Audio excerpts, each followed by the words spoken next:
सभी दर्शकों का लोकस्वर पर स्वागत है। मैं हूं आपके साथ दिलीप जगवानी। खबरों का सिलसिला शुरू करते हैं। सबसे पहले नजर हेडलाइंस पर।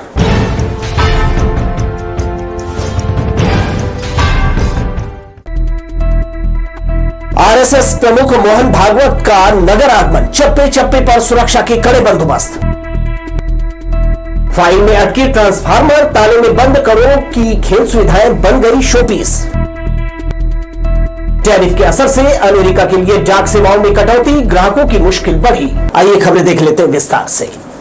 बिलासपुर रेलवे स्टेशन शनिवार को सुरक्षा के कड़े घेरे में तब्दील हुआ। मौका था आरएसएस प्रमुख मोहन भागवत के शहर आगमन का। उनके दौरे को देखते हुए स्टेशन को छावनी में बदल दिया गया। शनिवार दोपहर बिलासपुर रेलवे स्टेशन पर चप्पे चप्पे पर पुलिस और सुरक्षा बलों की तैनाती रही। जीआरपी, आरपीएफ और लोकल पुलिस ने मिलकर पूरे परिसर में सुरक्षा के पुख्ता इंतजाम किए। पुणे बिलासपुर एक्सप्रेस से आरएसएस प्रमुख मोहन भागवत अपने तय समय शाम 3:55 पर बिलासपुर पहुंचे। उनके स्वागत के लिए स्थानीय कार्यकर्ता और पदाधिकारी स्टेशन पर मौजूद रहे। भागवत के आगमन के दौरान आम यात्रियों की सुरक्षा और भीड़ को नियंत्रित करने के लिए पुलिस ने खास व्यवस्था की थी। स्टेशन परिसर में संदिग्ध गतिविधियों पर नजर रखने के लिए सुरक्षा जवान लगातार मुस्तैद रहे। मोहन भागवत के इस दौरे को लेकर प्रशासन पूरी तरह सतर्क दिखा। रेलवे स्टेशन से लेकर शहर तक सुरक्षा के विशेष इंतजाम किए गए। राष्ट्रीय स्वयंसेवक संघ के संघ कार्यवाह मोहन भागवत शनिवार को शाम स्टेशन पहुंचे। उनके साथ स्पेशल प्रोटेक्शन ग्रुप के जवान तैनात थे। रेलवे स्टेशन पहुंचने पर कलेक्टर संजय अग्रवाल, आईजी संजीव शुक्ला और वरिष्ठ पुलिस अधीक्षक रजनेश सिंह ने अगवानी की। श्री भागवत जेट सुरक्षा प्राप्त प्रधानमंत्री नरेंद्र मोदी के बाद तीसरे व्यक्ति हैं। स्टेशन और उसके बाहर सुरक्षा में सैकड़ों पुलिस के जवान तैनात थे। उनके सुरक्षा दस्ते में 12 वाहनों का एम्बुलेंस सहित काफिला था। इस मौके पर आरएसएस के पदाधिकारी भी मौजूद थे। जापान और दक्षिण कोरिया के विदेश दौरे से वापस लौटने पर मुख्यमंत्री विष्णुदेव साय का एयरपोर्ट पर भव्य स्वागत किया गया। छत्तीसगढ़ के पारंपरिक कर्मा और पंथी नृत्यों से पूरा एयरपोर्ट परिसर सराबोर रहा। लोगों की बड़ी संख्या में मौजूदगी ने मुख्यमंत्री श्री साय की लोकप्रियता और उनके विदेश दौरे की सफलता को स्वयं ही बयां कर दिया। मुख्यमंत्री का पुष्प गुच्छों और गजमाला से स्वागत किया गया। सूबे के मुखिया ने उपस्थित जन समुदाय को संबोधित करते हुए कहा कि जापान और दक्षिण कोरिया दोनों ही देशों में बड़ा भारतीय समुदाय बसा हुआ है और हमारे छत्तीसगढ़ के लोग भी वहां पर व्यापारिक कार्यों में लगे हुए हैं। मीडिया से बात करते हुए श्री साय ने कहा, इस यात्रा से छत्तीसगढ़ में विदेशी निवेश और औद्योगिक विकास के रास्ते खुलेंगे। मुख्यमंत्री ने बताया कि प्रधानमंत्री नरेंद्र मोदी की जापान यात्रा के दौरान ये तय हुआ कि भारत में जापान 6 लाख करोड़ का निवेश करेगा। इसके लिए 10 सालों का आर्थिक रोड मैप तैयार किया गया है। माननीय प्रधानमंत्री जी का इसमें जापान के साथ में जो एमओयू हुआ है, आने वाले 10 साल में करीब 6 लाख करोड़ का निवेश आने वाला है। छत्तीसगढ़ में औद्योगिक निवेश और विकास को भी एक नया ऊर्जा देगा और हमारा ये जो जापान और साउथ कोरिया का जो यात्रा है, ये सीधे सीधे छत्तीसगढ़ को जोड़ने का इसमें काम हुआ है। भक्ति और आस्था का 40 दिवसीय महोत्सव के समापन पर सिंधी समाज ने शोभा यात्रा निकाली। झूलेलाल वेलफेयर सोसाइटी ने 21वें बरस भी इष्ट देव का उत्साह से आह्वान किया। सजीव झांकियों से सजाई शोभा यात्रा का नगर भ्रमण कराया। पल्लव पाकर अरदास के बाद हेमूनगर से बहराना साहब और अखंड ज्योति की अगुवाई में शोभा यात्रा निकली। पीछे चलते भक्त जयकारे लगाते खुशी से झूम उठे। श्री झूलेलाल और भगवान गणेश की सजीव झांकियों से सजी शोभा यात्रा तोरवा, गांधी चौक, गोल बाजार होते हुए देवकीनंदन चौक से सरकंडा के लिए आगे बढ़ चली। इस दौरान कई स्थानों पर सिंधी समाज के लोगों ने पावन ज्योत के दर्शन किए और प्रसाद सेसा पाकर धन्य हुए। सिंधी समाज के आराध्य भगवान झूलेलाल का 40 दिनों तक व्रत पूजा कर प्रतिदिन आरती का यह पर्व मनाया गया। झूलेलाल वेलफेयर सोसाइटी के तत्वाधान में सेंट्रल पंचायत और सभी 17 वार्ड पंचायतों के सहयोग से सर्व कल्याण का यह आयोजन उत्साह और भक्ति के साथ संपन्न किया गया। हमारे इष्ट देव संत झूलेलाल जी के विशेष पूजा आराधना 40 महोत्सव के रूप में 40 दिन व्रत रख के एवं सादगी रूप से सब समस्त अपना नियमों का पालन करते हुए अपना निराहार रहकर 40 दिन इस देव साईं झूलेलाल की पूजा अर्चना की जाती है। आस्था तले सामाजिक जुड़ाव के चालिया महोत्सव को शहर में 21 बरस पूरे हुए। सिंधी समाज ने 40 दिनों तक मनोकामना दीप प्रज्वलित किए और हवन पूजन कर जल देवता श्री झूलेलाल से परिवार और समाज में सौहार्द बनाए रखने की कामना की। कैमरामैन सतीश साहू के साथ दिलीप जगवानी, लोक स्वर, बिलासपुर। क्रम आगे बढ़ाते हैं। स्मार्ट सिटी योजना के तहत बने करोड़ों की लागत वाले खेल मैदान खिलाड़ियों के लिए अब तक उपयोगी साबित नहीं हो पाए हैं। 14 करोड़ 60 लाख रुपए की लागत से तैयार किया गया स्पोर्ट्स कॉम्प्लेक्स और 4 करोड़ 24 लाख का पिंक स्टेडियम आज भी बिजली के अभाव में ठप है। खेल सुविधाएं पूरी तरह विकसित होने के बावजूद मैदानों का उपयोग नहीं हो रहा, जिससे खिलाड़ियों और खेल प्रेमियों में निराशा है। स्पोर्ट्स कॉम्प्लेक्स में इंडोर गेम्स, जिम और मल्टीपर्पज हॉल जैसी आधुनिक सुविधाएं मौजूद हैं, लेकिन ट्रांसफार्मर लगाने का आवेदन महीनों से विभागीय फाइलों में अटका हुआ है। इसी तरह पिंक स्टेडियम में भी खेल सुविधाएं हैं, मगर बिजली लोड बढ़ाने की मंजूरी अब तक नहीं मिल पाई है। इन कमियों के चलते मैदान में तालाबंदी की स्थिति है। अधिकारियों का कहना है कि तकनीकी और सुरक्षा मानकों की जांच में समय लग रहा है, लेकिन सवाल यह उठता है कि आखिर खिलाड़ियों को खेल सुविधाओं का लाभ कब मिलेगा। करोड़ों की लागत से बने ये प्रोजेक्ट फिलहाल सिर्फ दिखावे तक सीमित होकर रह गए हैं। खिलाड़ियों का कहना है कि लंबे इंतजार से उनका उत्साह ठंडा पड़ चुका है। जिन सुविधाओं के लिए वर्षों से इंतजार किया जा रहा था, वे आज भी सिर्फ ताले में कैद है। पिंक स्टेडियम को केवल और केवल पैसों की बंदरबांट के लिए बनाया गया है। जहां तक बात है खिलाड़ियों की, तो ना महिला खिलाड़ी वहां जाते हैं, ना ही पुरुष खिलाड़ी जाते हैं। कारण ये है वहां पे ना बिजली है, ना पानी की सुविधा है, ना किसी चीज की सुविधा है, इवन खेल सामग्री की सुविधा नहीं है। सर, मेरा बोलना ये है कि पिंक स्टेडियम को या तो आप बंद कर दे या तो सुचारू रूप से चालू किया जाए। इसमें हमारे 2 स्पोर्ट्स कॉम्प्लेक्स हैं, संजय तन पुष्कर और मिनी स्टेडियम। मिनी स्टेडियम में ऑलरेडी जो बुकिंग है वो हमारी फिजिकल कल्चर सोसाइटी होती है, उसके जिम का भी टेंडर हो गया है फाइनल, और वो भी वर्क ऑर्डर हमने जारी कर दिया है। इसके अलावा संजय तन पुष्कर में भी हमारे पास जिम है, उसका भी वर्क ऑर्डर हो गया, हमने उसको भी फाइनल जारी कर दिया है। प्लस बाकी का मेंटेनेंस वर्क जो है वो फिजिकल कल्चर सोसाइटी चलाएगा। तो ये दोनों को हमने जारी कर दिया गया है। कुछ एग्रीमेंट करने में 1-2 दिन शेष है, जिसको फॉर्मेलिटी पूरी करके इसको युद्ध स्तर पर फिर चालू कराया जाएगा, ताकि बिलासपुर के लोगों को पूर्ण सुविधा इसकी प्राप्त हो पाए। खिलाड़ियों का मानना है कि यदि जल्द ही बिजली आपूर्ति सुनिश्चित नहीं हुई तो इस मैदान का महत्व पूरी तरह खत्म हो जाएगा। स्थानीय लोगों और खेल प्रेमियों ने प्रशासन से मांग की है कि जल्द खेल मैदानों को खिलाड़ियों के लिए खोला जाए। उनका कहना है कि जब करोड़ों रुपए खर्च कर खेल इंफ्रास्ट्रक्चर बनाया गया है तो उसे उपयोग में लाना ही प्राथमिकता होना चाहिए, अन्यथा स्मार्ट सिटी योजना पर सवाल उठना तय है।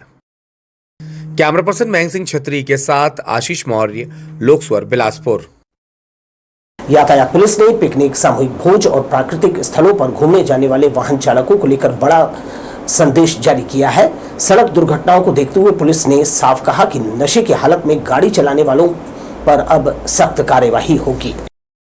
बरसात के मौसम में लोग बड़ी संख्या में नदी नालों, पहाड़ों और प्राकृतिक स्थलों पर पिकनिक के लिए जाते हैं। इस दौरान कई बार वाहन चालक नशा करते हैं या लापरवाह हो जाते हैं। पुलिस का कहना है कि ड्राइवर के नशे में होने पर क्लच, ब्रेक और एक्सीलेटर पर कंट्रोल कमजोर हो जाता है। वहीं तेज आवाज में डीजे या गाना बजाने से चालक का सड़क से ध्यान भटक जाता है और हादसे का खतरा कई गुना बढ़ जाता है।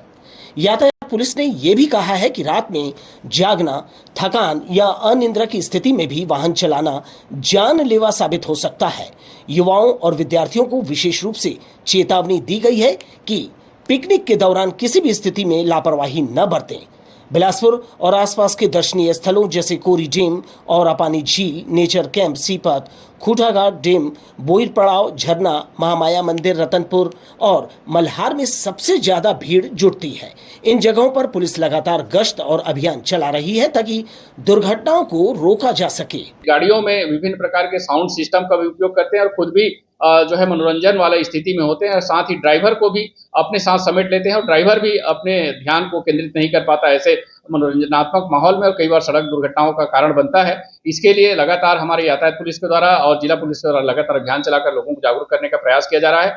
मेरे द्वारा लगातार लोगों को ये बताया जा रहा है कि ऐसी परिस्थिति में सदैव जो है जो ड्राइवर सीट में बैठा हुआ व्यक्ति है, जो ड्राइवर है, वे जो है अपने स्टीयरिंग पर, अपने क्लच पर, अपने ब्रेक पर विशेष नियंत्रण रखें और किसी भी प्रकार के शराब का सेवन करके या नशे का सेवन करके वाहन न चलाएं। यातायात पुलिस ने सभी नागरिकों से अपील की है कि ऐसे मौके पर हेलमेट और सीट बेल्ट का जरूर इस्तेमाल करें, मालवाहक वाहनों में सवारी न करें, गाड़ी में क्षमता से ज्यादा लोग न बैठें और सबसे जरूरी शराब या नशे की हालत में कभी भी ड्राइविंग न करें। नियमों का पालन करना ही सड़क हादसों से बचा जा सकता है। लोकस्वर के लिए भूपेंद्र राठौर की रिपोर्ट। रेलवे कोचिंग डिपो हादसे में ठेका मजदूर प्रताप बर्मन की मौत के बाद मुआवजे को लेकर विवाद गहराता जा रहा है। हादसे के 4 दिन बाद भी परिजनों और ग्रामीणों का आंदोलन जारी है। डीआरएम ऑफिस के सामने धरने पर बैठे हैं और यहां पर भंडारा कर पूरी रात गुजार दी। ओएचई की चपेट में आकर झुलसा ठेकाकर्मी प्रताप बर्मन की मौत के बाद परिजनों ने डीआरएम कार्यालय के बाहर मोर्चा खोल दिया है। परिवार को 1 करोड़ रुपए मुआवजा, पत्नी को नौकरी और बच्चे की पढ़ाई का खर्च उठाने की मांग की जा रही है। आंदोलनकारियों का आरोप है कि रेलवे प्रशासन जिम्मेदारी से पल्ला झाड़ रहा है और घटना को लेकर गलत दलीलें दी जा रही हैं। उनका कहना है कि प्रताप बर्मन कोचिंग डिपो का ठेकाकर्मी था। ऐसे में यह कहना कि वह बिना अनुमति के चढ़ा था सरासर झूठ है। प्रदर्शनकारियों ने याद दिलाया कि बिलासपुर जोन ने वर्ष 2024-25 में 25,000 करोड़ रुपए की कमाई की। ऐसे में एक कर्मचारी की मौत पर उसके परिवार की सुध नहीं लेना अमानवीय है। उनका कहना है कि इतने बड़े राजस्व वाले जोन में ठेका मजदूरों को सुरक्षा नहीं दी जाती। परिजन और समर्थक यह भी सवाल उठा रहे हैं कि सामान्य दुर्घटना में भी मुख्यमंत्री राहत कोष से 50 से 60 लाख रुपए तक की मदद दी गई है। हमारे हाथ में तो सिर्फ अपनी मांगे मानने का ही अधिकार है और संवैधानिक तरीके से यहाँ पर शांतिपूर्वक ढंग से बैठ करके हम अपनी मांग रहे हैं लगातार। लेकिन जिनके हाथ में हमारी मांग को पूरी करने का अधिकार है, उनके तरफ से कोई भी पहल नहीं हो रहा है। इस बात का हमें बहुत दुख है। फिलहाल प्रदर्शनकारियों ने साफ कर दिया है कि जब तक 1 करोड़ रुपए मुआवजा और नौकरी की मांग पूरी नहीं की जाती, आंदोलन जारी रहेगा। रेलवे ठेका मजदूर की मौत के बाद खड़ा हुआ यह विवाद अब जन आंदोलन का रूप लेता जा रहा है। लोकस्वर के लिए भूपेंद्र सिंह राठौर की रिपोर्ट। सरकार के आदेश के बाद बिलासपुर समेत पूरे देश से अमेरिका के लिए डाक पार्सल सेवा बंद कर दी गई है। अब यहां से कोई भी पार्सल सीधे यूएसए नहीं भेजा जा सकेगा, केवल पत्र और सीमित मूल्य के दस्तावेज भेजे जा सकेंगे। इस फैसले से उन लोगों को भारी परेशानी होगी जिनके रिश्तेदार या कारोबारी साझेदार अमेरिका में रहते हैं। डाक विभाग के स्थानीय अधिकारियों ने बताया कि अमेरिका सरकार की नीतियों और नए टैरिफ आदेशों के कारण ये निर्णय लिया गया है। अब केवल $100 तक के दस्तावेज और हल्के सामान ही भेजे जा सकेंगे। इससे ज्यादा मूल्य के पार्सल को स्वीकार नहीं किया जाएगा। हवाई कंपनियों ने भी अपनी जो असमर्थता जताते हुए कहा कि अमेरिका ने शुल्क बढ़ा दिया है और प्रक्रिया जटिल बना दी है। इसके चलते 25 अगस्त से डाक सेवा बंद कर दी गई थी। अब केवल वैध और छोटे दस्तावेज ही भेजने की सुविधा उपलब्ध होगी। डाक विभाग ने यह भी स्पष्ट किया कि जिन ग्राहकों ने पहले से अमेरिका के लिए पार्सल बुक किए हैं वे डिलीवर नहीं हो पाएंगे, उनका पूरा पैसा वापस कर दिया जाएगा। बिलासपुर की सड़कों पर कुछ दिन पहले लोगों ने अलग नजारा देखा। ट्रैफिक जवान हमेशा की तरह ड्यूटी में थे, लेकिन इस बार बुलेट बाइक पर सवार एक अफसर का अंदाज लोगों का ध्यान खींचने वाला था। दरअसल ट्रैफिक एएसपी रामगोपाल करियारे अचानक मैदान में उतर पड़े। कुछ दिनों पहले शहर की भीड़भाड़ वाली सड़कों पर बुलेट बाइक दौड़ रही थी। बाइक पर हेलमेट लगाए सवार कोई आम व्यक्ति नहीं बल्कि ट्रैफिक एएसपी रामगोपाल करियारे थे। हेलमेट और सिविल ड्रेस की वजह से सड़क पर ड्यूटी कर रहे जवान भी उन्हें पहचान नहीं पाए, लेकिन मीडिया के कैमरे ने उनके इस अंदाज को कैद कर लिया। निरीक्षण के दौरान एएसपी कई जगहों पर रुके, जवानों से चर्चा की और ट्रैफिक व्यवस्था की हकीकत जानी। उन्होंने गणेश पंडालों, ठेला गुमटियों, बेतरतीब पार्किंग की तस्वीरें खुद मोबाइल में कैद की। एएसपी का यह अंदाज सोशल मीडिया पर भी वायरल हो गया। वीडियो सामने आने के बाद जब उनसे पूछा गया तो उन्होंने साफ कहा, यातायात व्यवस्था का निरीक्षण नियमित प्रक्रिया है। वे सिविल ड्रेस में बिना बताए निकलते हैं ताकि जवानों की ड्यूटी और शहर की असली स्थिति देख सके। आगामी जो विभिन्न प्रकार के जो पर्व हैं, खास करके दुर्गा उत्सव, गणेश उत्सव और अन्य जो पर्व हैं, उनको दृष्टिगत रखते हुए जो यातायात व्यवस्था है उसमें किस तरीके से हमारे जवान ड्यूटी कर रहे हैं, इसकी निगरानी करने के लिए, साथ ही शहर में किस तरीके से आवागमन चल रही है, किस तरीके से कहाँ पर किस तरीके से बाधाएं हैं, कहाँ पर जो विभिन्न प्रकार के पंडाल लगाए हैं, दुकानें लगी हैं और जो है ठेला गुमटी अन्य कारणों से जो आवागमन बाधित होती है, उन चीज़ों को देखते हुए देखने के लिए मैं निकला हुआ था। उन्होंने बताया कि कहां जाम की स्थिति है, कहां पंडाल या ठेले गुमटियों से अव्यवस्था है, इसे मौके पर ही नोट किया जाता है। साथ ही संबंधित समितियों और विभागों से समन्वय कर तुरंत व्यवस्था सुनिश्चित की जाती है।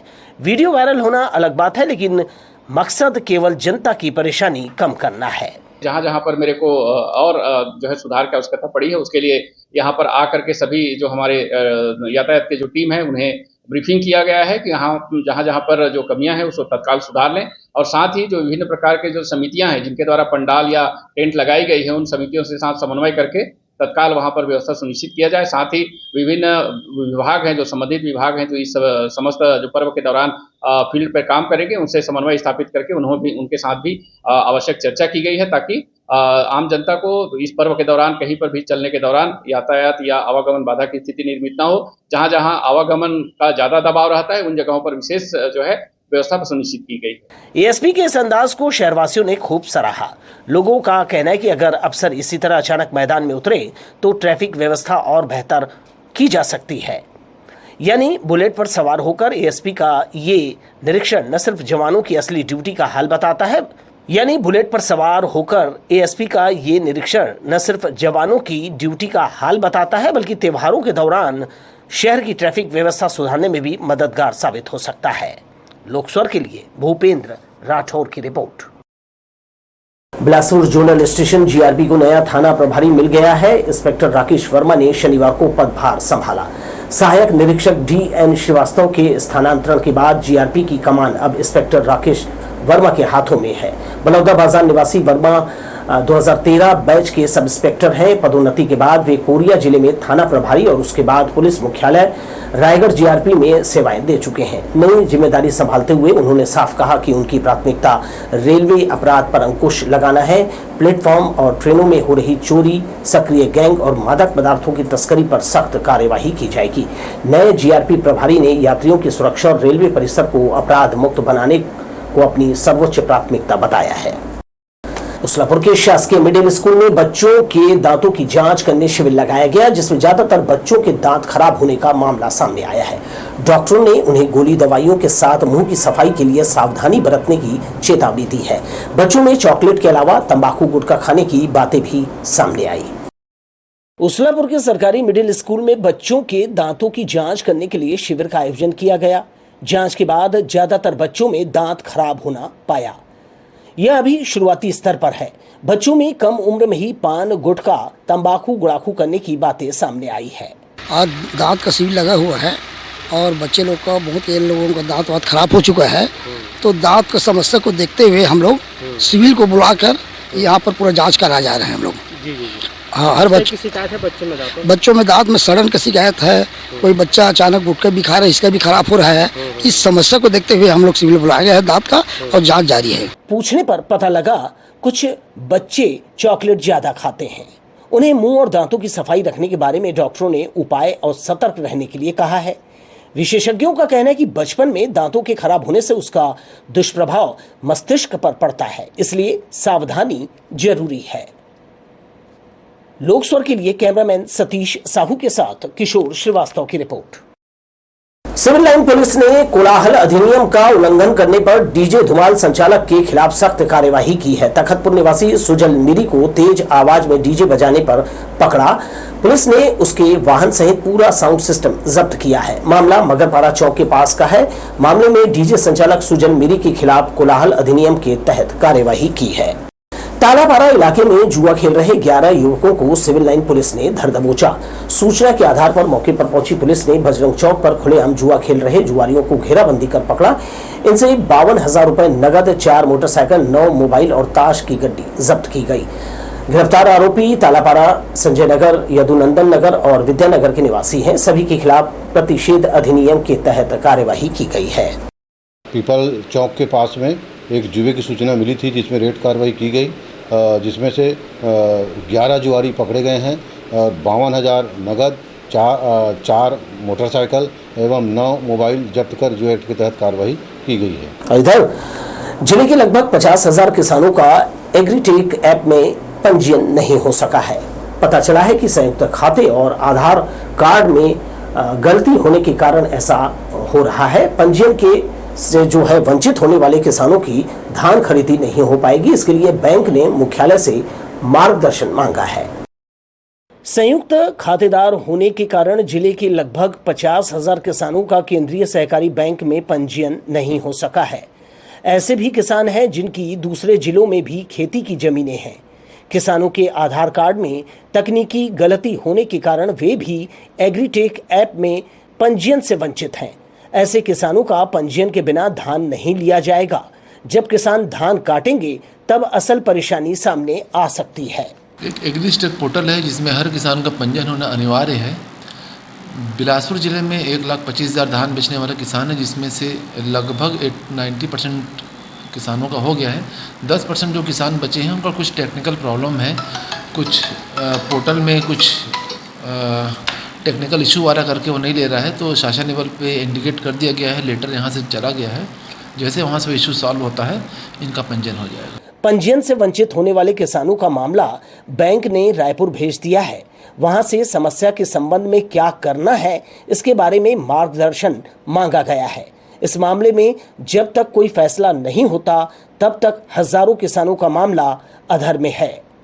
लोकस्वर के लिए कैमरामैन जय साहू के साथ किशोर श्रीवास्तव की रिपोर्ट।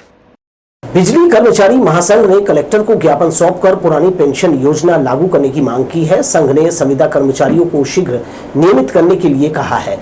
बिजली कंपनी ने कर्मचारियों की स्थायी नियुक्तियां ही बंद कर दी है। मांगे नहीं मांगे जाने पर महासंघ ने आंदोलन की चेतावनी दी है। 6 सूत्रीय मांगों को लेकर छत्तीसगढ़ बिजली कर्मचारी संघ ने कलेक्टर संजय अग्रवाल को एक ज्ञापन सौंपा, जिसमें पुरानी पेंशन योजना को लागू करने और संविदा कर्मचारियों को नियमितीकरण करने की मांग की है। महासंघ का कहना है कि बिजली विभाग में लंबे समय से नई भर्तियां नहीं की जा रही है।